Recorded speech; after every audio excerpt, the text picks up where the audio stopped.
Tarangkada na tayo sa pagbibigay ng update sa mga ganap ngayong araw na ito dahil yung mga volunteers, nako, excited na sa isasagawang tree planting activity dyan sa Mount Arayat sa Pampanga. Handang-handa na tayo. Handang-handa na pala sila at makikibalita tayo mula kay Paul Montibon. Paul, magandang umaga dyan.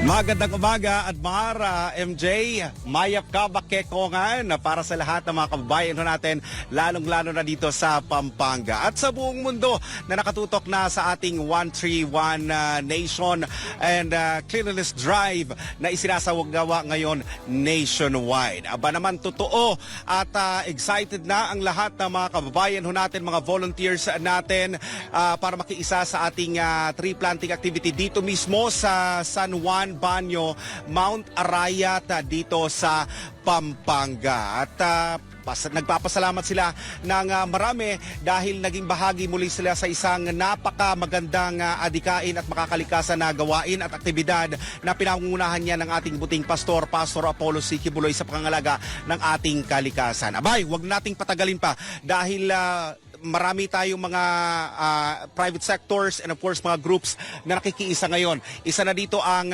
ACCERT, nationwide. Doc, yan, si Doc Edwin Maniti ang isa sa kanilang Vice President for Operations ng ACCERT. Isang makakalikasang pagbati muna, Doc. Binabati ko po kayo ng isang mapagpalang umaga sa lahat ng ating mga televiewers ng SMNI.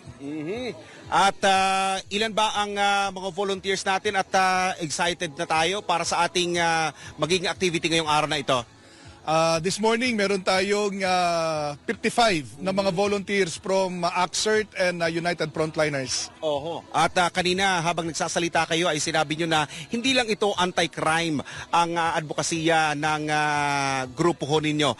At parte din ho kayo na nagsasakripisyo at tumutulong para sa pangalaga ng ating kalikasan just like Pastor is doing right now.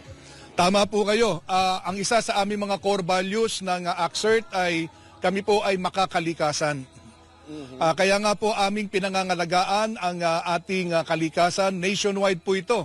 In fact, isa sa aming mga policy sa aming membership ay kailangan magtanim ng 50 o 50 puno ang isang aplikante sa aming samahan o organisasyon bago siya maging miyembro. Kanina pinapasalamatan nyo rin at ina-appreciate nyo ang activities ni Pastor, lalong-lalo na yung pagtatanim ng maraming mga seedlings o punong kahoy dahil kailangan natin mapaganda at mapatibay ang ating kalikasan, nilalanghap na hangin. Tama po ba? Yes po. Nais ko pong pasalamatan mula sa aming puso si Pastor Apollo C. Kibuloy.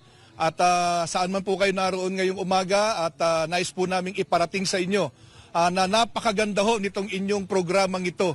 Ang gusto nga lahong naming mangyari sa aming samahan ay suportahan kayo hanggang sa kayo ay makaupo dyan sa Senado.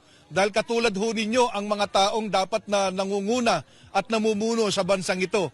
Mga taong mayroong tunay na pagmamalasakit, lalo na po sa ating kalikasan.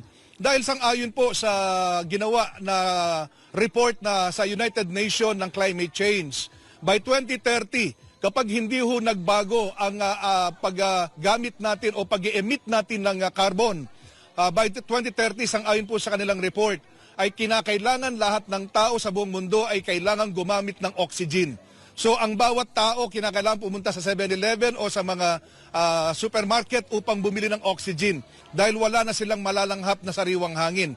And by 2050, sang-ayon po sa kanilang forecast, kapag hindi nila na-meet yung 1.5 degrees centigrade na init sa ating mundo, ay by 2050 wala na raw mabubuhay sang-ayon po sa Climate Change Department. At hindi tayo papayag dyan. Si Pastor, since 2005, ginagawa na itong mga tree planting activities. And by the thousands, hundreds of thousands na mga punong kahoy, pine trees, iba't ibang klase ng mga seedlings, sir, ay naitatanim na natin. And weekly ang ginagawa nga na advocacy ngayon ni Pastor sa buong Pilipinas na pagtatanim, sir. Yes po, tama po yan. Lalo na po yung paglilinis, yung clean-up drive sa ating mga katubigan. dahil po isa sa mga pangunahing basura po ngayon ay ang plastic. At nananawagan po kami sa ating mga mambabatas, gawan ho ninyo ng batas yung pong pagbabawal sa paggamit na ng plastic. Kinakailangan magsimula po tayo at sumunod po tayo doon sa mga panuntunan na ibinigay ng United Nations na ipagbawal na po ang paggamit ng plastic. Dati naman nasanay tayo yung mga lola natin, lolo natin, gumagamit ng bayong. 'Di ba? Wala namang masama sa paggamit. I-innovate na lang ng maganda para kung gusto nila ng high fashion, i-innovate lang yung mga bayong natin. Tama po kayo. Higit po sa kalahati ngayon ng basura na nasa ilalim ng karagatan ngayon ay puro plastic. Imagine that, no? Kung natatakpan na ho ng plastic yung ating mga coral reefs, ano pa ho ang babahayan ng ating mga isda? At meron pong pag-aaral na ginawa po ngayon, maging ang mga isda po ngayon, kapag hiniwa ninyo yung kanilang tiyan, ay makikita ho ninyo yung mga plastic. So, plastic contaminated na ho yung mga isda na kinakain ho natin. At ito ay nagkukos ng maraming sakit at karamdaman. Isa yan sa mga purpose din para sa ating mga cleanup drive na isinasagawa nationwide. Napakatalino, napakagaling. Doc Edwin, maraming salamat. Excited na tayo. Maya-maya lang aakyat na tayo. Yes po. Ayan, okay. Salamat sa Axert. At syempre, ito naman ay nagpapasalamat din sa kinatawan naman ng Mount Arayat Farmers, Upland Farmers Association Incorporated, ang ating chairman, si Sir Michael Sigua. Sir, Mayap Kabakekongan, magandang po. Maraming salamat po. Tulad nyo po, classmate po namin kayo sa pagtitree planting. Si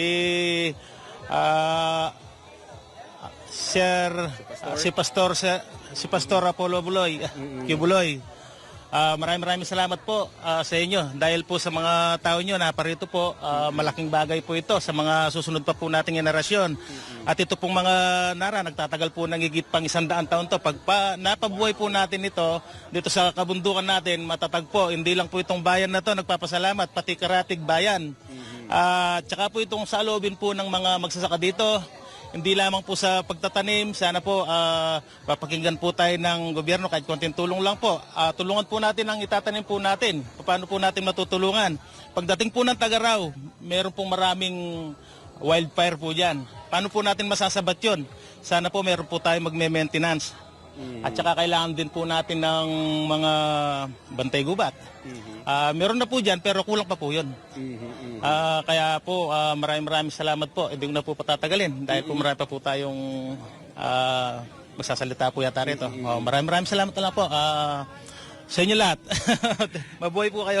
Ayan, mabuhay Mount Arayat. And of course, pinapasalamatan din natin ang may-ari ng area na talaga namang taos-puso at bukas na ipinagamit sa atin ang area para dito tayo magtanghal ng ating programa sa ating pagtatanim ng mga punong kahoy. Si Sir Angelo Quiason, no, ng Dapat ay Kabanalan Missionaries. Maraming salamat sa ilang suporta para sa atin. Anytime, now ay ready na ang lahat ng mga kapartners natin, mga volunteers natin para sa pagtatanim ng Nara seedlings. Ayan, at hindi lang ito ang pagkakataon mula 2016, 2018 and 2022 ay pabalik-balik na tayo dito na sinusuportahan ng Mount Arayat. Mga kapartners, standby muna dahil maya-maya ay magbibigay pa tayo ng karagdagang mga update mula dito sa Mount Arayat, dito sa San Juan, Banyo, Pampanga, mga kapartner. Maraming salamat si Paul Montibon dyan po sa Arayat, Pampanga, kung saan 131 Nation, pagtatanim po ng mga puno ang kanila pong gagawin. Sa bayan po ito ngayong araw po na ito, may sabayang pagtatanim ng mga puno and at the same time, meron din pong cleanliness drive.